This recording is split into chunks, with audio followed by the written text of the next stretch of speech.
अस्सलाम वालेकुम नाज़रीन, मैं हूँ खुशनूर फातिमा और आप देख रहे हैं DNN न्यूज़। तो जी नाज़रीन, सियासी रहनुमा मियाँ इमरान सलीम साहिब हमारे साथ मौजूद हैं। आइए इनसे गुफ्तगू करते हैं। जी अस्सलाम वालेकुम। जी वालेकुम सलाम। कैसे हैं सर? जी शुक्र अल्लाह का। जी सर, क्या आप हमें बता सकते हैं कि आप किस दौर में इलेक्शन पर खड़े हुए हैं? मैं जी मुशर्रफ दौर में मैंने 2 इलेक्शन लड़े थे जी और मैं शुरू से हम नून लीग से हमारा तल्लक है, जी जी। हमारे बड़ों का भी और हमारा भी। तो क्या सर आप बता सकते हैं कि जो साबका गवर्नमेंट थी और जो मौजूदा गवर्नमेंट, इन दोनों में कितना डिफरेंस आया?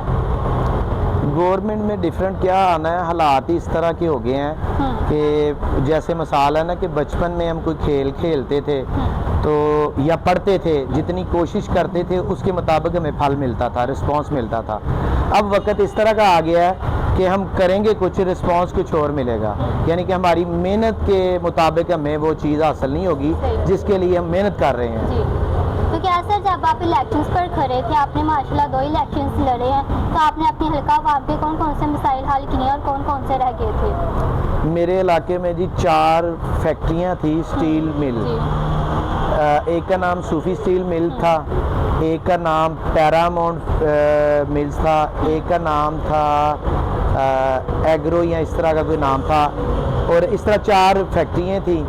2005 में मैंने उनके ख़िलाफ़ किया, यानी कि इलाके की फलाह बहबूद के लिए ये काम शुरू किया। उसका जहरीला धुआं, शोर, वाइब्रेशन, इलाके के लोग बड़े तंग थे। पीछे से हम बिलोंग करते हैं अपना आबद मार्केट मजांग से। 1982 में हम आगे शादरा कालाख्ती रोड, कोड मोहम्मद हुसैन कालाख्ती रोड पे आगे, वहाँ देखा कि लोगों के काफ़ी मसाइल थे। तो मैंने फिर ये सोचा, मेरी वालदा जो थी वो भी ये दमे की मरीज़ बन गई थी ये फैक्ट्रियों के धुएँ की वजह से। तो मैंने सोचा कि क्यों ना इस इलाके के लिए कुछ ना कुछ बेहतर किया जाए, ताकि इस धुएँ से, वाइब्रेशन से, ये ज़हनी अज़ियत से बचा जा सके खुद भी और लोगों के लिए भी कोई बेहतरी कर सकें। तो सर, आप नए इलेक्शन खड़े हो रहे हैं, तो क्या आप इलेक्शन में खुद लड़ेंगे या किसी को सपोर्ट करेंगे आप?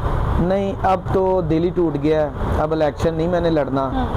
अपना एक बिज़नेस में ही जो है ना वो ज़्यादा इंटरेस्टेड हैं, क्योंकि इलेक्शन लड़ने का फ़ायदा ही नहीं है। इलेक्शन हम लड़ें, मेहनत करें, रिज़ल्ट इस्टेब्लिशमेंट की वजह से जो उन्होंने निकालना है वही निकलना है, इसमें हमारी कोई कारकर्दगी, कोई फ़ायदा नहीं होना। इसलिए टाइम ज़ाया करने वाली बात है। बेहतर है कि अपने कारोबार बिज़नेस पे ध्यान दिया जाए। मतलब कि आपको ये कहना है कि मैंने 2 इलेक्शन करे, आपको कोई रिस्पांस नहीं मिला, तो आप इस बार खड़े नहीं होंगे, ना ही किसी को सपोर्ट करेंगे? यानी इस वक्त दौर इस तरह का चल रहा है कि इलेक्शन लड़के मेहनत करके आपको वो रिस्पांस नहीं मिलना। रिजल्ट आपके खिलाफ भी जा सकता है, हक में भी जा सकता है। वो जिसके साथ हम अटैच होंगे, अगर उसका गवर्नमेंट में कोई तल्लक, कोई लेना देना, कोई वास्ता अच्छा है तो हम जीतेंगे, वरना समझे कि ज़ीरो हैं। तो जी नाज़रीन, आपने इनकी बात सुनी। इनका कहना है कि मैंने इलेक्शंस करे अपने हल्का अवाम की मिसाइल के लिए, मैंने मिसाइल भी उनके हल किए, लेकिन मुझे उनका कोई रिस्पांस वो अल्हम्दुलिल्लाह फैक्ट्रियाँ 4 मैंने बंद करवा दी हैं।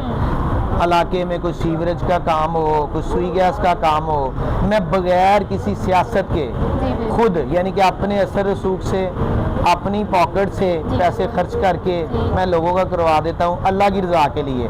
जैसे ये साल बाद लोग ज़कात देते हैं ना कि अल्लाह की नज़रों में सच्चे होने के लिए, इस तरह मैं महीना बाद, रोज़ाना, हफ्ते बाद कोई रफ़ाए आमा का कोई ना कोई अच्छा काम करता रहता हूँ, जिससे मेरे जो दुनिया से वालदैन अजीज़ो कारब चले गए हैं उनको भी अजर मिले और मुझे भी मिले। मैं बस इसलिए वो अपना फ़र्ज़ समझ के करता रहता हूँ। तो जी नाज़रीन, आप इनकी बात सुनी, इन्होंने बहुत अच्छी बात की है कि ज़रूरी नहीं है कि हम सीट पे बैठ के ही कुछ आवाम के लिए कर पाएँ।